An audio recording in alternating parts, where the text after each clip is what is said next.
வணக்கம். ஆகாஷ்வாணி புதுச்சேரி மாநில செய்திகள் வாசிப்பவர் நாராயணசாமி.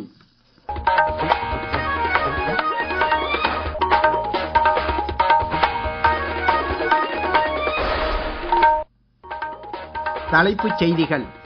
வறுமையை ஒழித்து பொருளாதாரத்தை மேம்படுத்தும் நோக்குடன் இந்தியா செயல்பட்டு வருவதாக பிரதமர் திரு நரேந்திர மோடி கூறியுள்ளார்.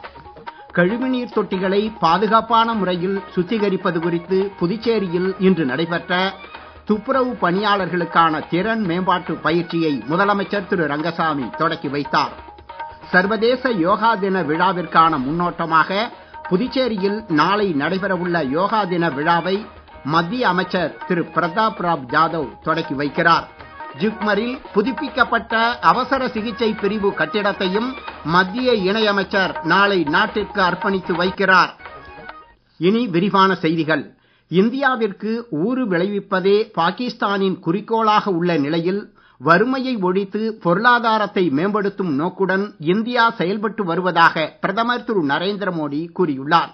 பாதுகாப்பு படைகள் வலுவடைந்தால்தான் பொருளாதாரம் வலுப்பெறும் என்பதால் சுயசார்பு இந்தியா என்னும் நோக்குடன் பாதுகாப்பு படைகளையும் வலுப்படுத்த அரசு பாடுபட்டு வருவதாக அவர் தெரிவித்துள்ளார். குஜராத் மாநிலம் தாஹோட் பகுதியில் இன்று பொதுக்கூட்டம் ஒன்றில் உரையாற்றிய அவர், ஆபரேஷன் சிந்தூர் நடவடிக்கை 140 கோடி இந்தியர்களின் உணர்வுகளை பிரதிபலிப்பதே தவிர வெறும் ராணுவ நடவடிக்கை அல்ல என்றார். இது குறித்து கூடுதல் விவரங்கள்.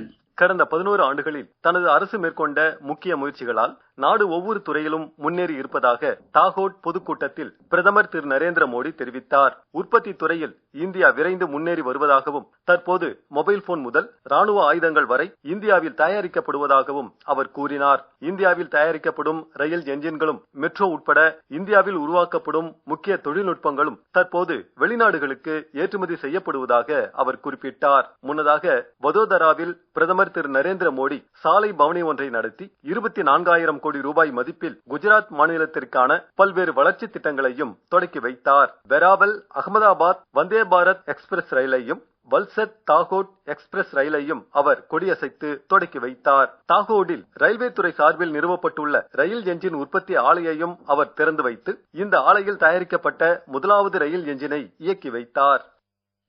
ஆபரேஷன் சிந்தூர் நடவடிக்கையின் வெற்றியை நாம் கொண்டாடி வரும் வேளையில் இந்திய படையினரின் வீரத்தை நாடே போற்றுகிறது.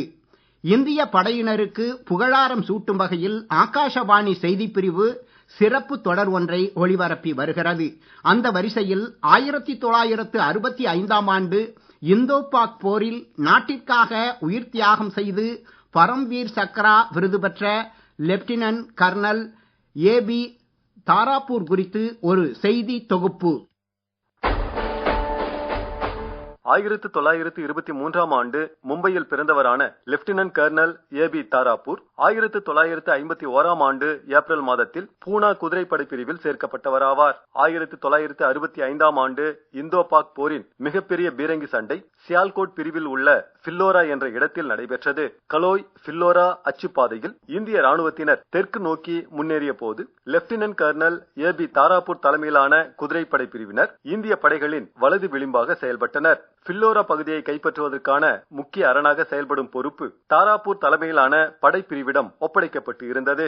பில்லோரா பகுதியை பின்னால் இருந்து தாக்க தீர்மானிக்கப்பட்ட நிலையில் பில்லோரா சாவிண்டா இடையே தாராப்பூர் தலைமையிலான குதிரைப்படையினர் வாசிர்வாலி என்ற இடத்தில் இருந்து எதிரி படையினரின் திடீர் தாக்குதலுக்கு ஆளாகினர்.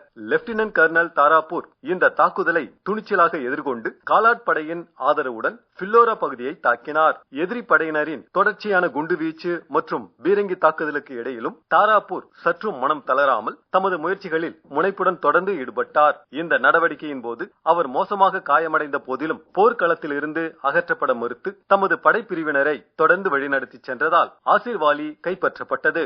அதைத் தொடர்ந்து ஐசுரோன், புட்டூர் தொங்கராதி ஆகிய பகுதிகளும் இந்திய படைகளின் கைவசம் ஆயின. கடுமையான சண்டையின் போது லெப்டினன்ட் கர்னல் தாராப்பூரின் பீரங்கி வாகனமும் அடுத்தடுத்து பல முறை தாக்கப்பட்டது.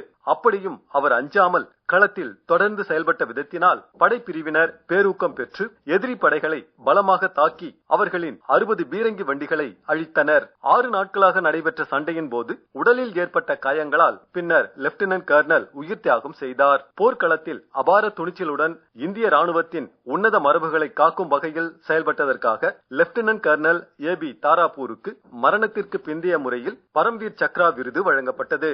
அவருக்கு நாடு தலை வணங்குகிறது.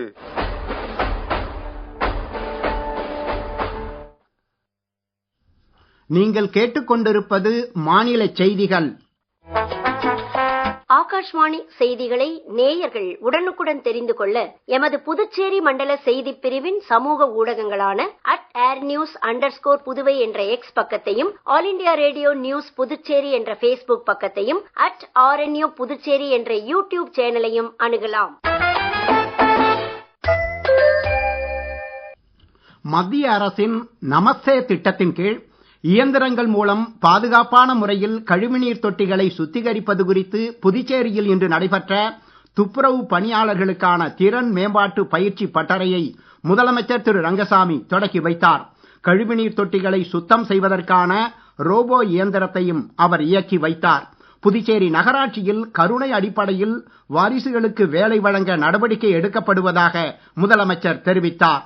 அவர் மேலும் கூறுகையில், விழிப்புணர்வு என்பது நமக்கு மிக அவசியம். எல்லாத்தையும் அந்த இதில் போட்டு பாத சகட திட்டத்தில் எல்லாம் அடைச்சின்னு சொல்லுவோம். நீங்க பார்க்கலாம், திறந்த வெளியில இருக்கிற அந்த கழிவுநீர் செல்லுற வாய்க்கால் பக்கத்தில் போனே நமக்கு எவ்வளவு துர்நாற்றம் வீசுங்கிறது, அந்த வாயு எவ்வளவு தாக்குன்றது நமக்கு தெரியும். அப்போ பைப்ல அடைச்சிட்டு போய் எப்படி இருக்கும் அப்படின்னு பார்க்கும்போது அந்த விஷ வாயு தாக்குதல் என்பது மிக அதிகமாக இருக்கும். அப்போ இப்ப நீங்க பாத்தீங்கன்னா மனிதன் எப்படி செய்வோம் அதே மாதிரி செய்கின்ற இந்த கழிவுகள் எடுத்தல் அகற்றுதல் இதெல்லாம் மஷின் மூலமா இயந்திரம் மூலமாக செய்கின்ற ஒரு அதுக்கான ஒரு பயிற்சி பட்டதான். எப்படி அதை மஷின் ஆபரேட் பண்றது, அந்த இயந்திரத்தை எப்படி கையாளுதல் அப்படி என்பதுதான் அது ஒரு முக்கியமான எண்ணமாக இங்கு இருப்பதை பார்க்கின்றோம். எந்த ஒரு திட்டம் வெற்றி அப்படின்னு சொன்னீங்கன்னா மக்களுடைய ஒத்துழைப்போடு தான் அந்த திட்டங்கள் வெற்றி பெற வாய்ப்புண்டு. கருவடிக்குப்பம் காமராஜர் மணிமண்டபத்தில் நடைபெற்ற இந்நிகழ்ச்சியில் பொதுப்பணித்துறை அமைச்சர் திரு லட்சுமி நாராயணன், ஆதிதிராவிடர் மற்றும் பழங்குடியினர் நலத்துறை அமைச்சர் திரு சாய் ஜெய் சரவணன் குமார், தேசிய தூய்மை பணியாளர் நிதி மேம்பாட்டுக் கழகத்தின் திரு பிரதாப் குமார், உழவர்கரை நகராட்சி ஆணையர் திரு சுரேஷ் ராஜ் உள்ளிட்டோர் கலந்து கொண்டனர். மத்திய ஆயுஷ் துறை அமைச்சகத்தின் கீழ் செயல்படும் மொராஜி தேசாய் தேசிய யோகா கழகம் சார்பில் புதுச்சேரியில் கடற்கரை சாலை காந்தி திடலில் நாளை காலை நடைபெறவுள்ள யோகா விழாவை ஆயுஷ் துறை இணையமைச்சர் திரு பிரதாப் ராவ் ஜாதவ் தொடக்கி வைக்கிறார். வரும் 21ஆம் தேதி நடைபெறவுள்ள சர்வதேச யோகா தின விழாவிற்கான 25 நாள் முன்னோட்டத்தின் தொடக்கத்தை குறிக்கும் வகையில் ஏற்பாடு செய்யப்பட்டுள்ள இவ்விழாவில் துணைநிலை ஆளுநர் திரு கைலாஷ்நாதன், முதலமைச்சர் திரு ரங்கசாமி ஆகியோருடன் யோகா ஆர்வலர்கள், பிரமுகர்கள் மற்றும் மூத்த அதிகாரிகளும் பங்கேற்க உள்ளனர். உடல் நல மேம்பாட்டிற்கான நடப்பு 10 ஆண்டுகளில் இவ்வாண்டு யோகா தினத்தை சிறப்பாக கொண்டாட யோகா சங்கமம், யோகா பந்தன், யோகா பூங்கா, யோகா சமாவேஷ், யோகா மகாகும்ப் உட்பட 10 முக்கிய நிகழ்ச்சிகளுக்கு மத்திய ஆயுஷ் துறை அமைச்சகம் ஏற்பாடு செய்துள்ளது. வாழ்வின் எல்லா பிரிவுகளைச் சேர்ந்த எல்லா வயதினரும் யோகா தொடர்பான நிகழ்ச்சிகளில் பங்கேற்று வாழ்வின் ஒரு பகுதியாக யோகாவை ஏற்கச் செய்யும் நோக்கத்துடன் இந்நிகழ்ச்சிகளுக்கு ஏற்பாடு செய்யப்பட்டுள்ளது. புதுச்சேரி ஜிப்மரில் மத்திய பொதுப்பணித்துறை மூலம் 7.47 கோடி ரூபாய் செலவில் புதுப்பிக்கப்பட்டுள்ள அவசர சிகிச்சை மற்றும் விபத்து சிகிச்சை கட்டிடத்தை மத்திய ஆயுஷ் துறை அமைச்சர் திரு பிரதாப் ராவ் ஜாதவ் நாட்டிற்கு அர்ப்பணித்து வைக்கிறார். துணைநிலை ஆளுநர் திரு கைலாஷ்நாதன், முதலமைச்சர் திரு ரங்கசாமி உள்ளிட்டோர் இந்நிகழ்ச்சியில் பங்கேற்க உள்ளனர். நாள் ஒன்றுக்கு 350 முதல் 400 பேருக்கு அவசர சிகிச்சை அளிக்கும் திறன் கொண்டதாக இக்கட்டிடம் அமைந்துள்ளதாக ஜிப்மர் செய்திக்குறிப்பு ஒன்றில் தெரிவிக்கப்பட்டுள்ளது. தென்மேற்கு பருவமழை இன்று தமிழகத்தின் அனைத்து பகுதிகளிலும் பரவியுள்ளது. வங்கக்கடலில் நாளை காற்றழுத்த தாழ்வு பகுதி உருவாகக்கூடும் என்றும் எதிர்பார்க்கப்படுகிறது. இன்றைய தினம் தமிழகத்தின் ஒரு சில இடங்களிலும் புதுச்சேரி காரைக்கால் பகுதிகளிலும் லேசானது முதல் மிதமான மழை பெய்யக்கூடும் என வானிலை ஆய்வு மையம் தெரிவித்துள்ளது. மீண்டும் தலைப்புச் செய்திகள். வறுமையை ஒழித்து பொருளாதாரத்தை மேம்படுத்தும் நோக்குடன் இந்தியா செயல்பட்டு வருவதாக பிரதமர் திரு நரேந்திர மோடி கூறியுள்ளார். கழிவுநீர் தொட்டிகளை பாதுகாப்பான முறையில் சுத்திகரிப்பது குறித்து புதுச்சேரியில் இன்று நடைபெற்ற துப்புரவு பணியாளர்களுக்கான திறன் மேம்பாட்டு பயிற்சியை முதலமைச்சர் திரு ரங்கசாமி தொடக்கி வைத்தார். சர்வதேச யோகா தின விழாவிற்கான முன்னோட்டமாக புதுச்சேரியில் நாளை நடைபெறவுள்ள யோகா தின விழாவை மத்திய அமைச்சர் திரு பிரதாப் ராவ் ஜாதவ் தொடக்கி வைக்கிறார். ஜிப்மரில் புதுப்பிக்கப்பட்ட அவசர சிகிச்சை பிரிவு கட்டிடத்தையும் மத்திய இணையமைச்சர் நாளை நாட்டிற்கு அர்ப்பணித்து வைக்கிறார். இத்துடன் இந்த செய்தி அறிக்கை நிறைவு பெறுகிறது. வணக்கம்.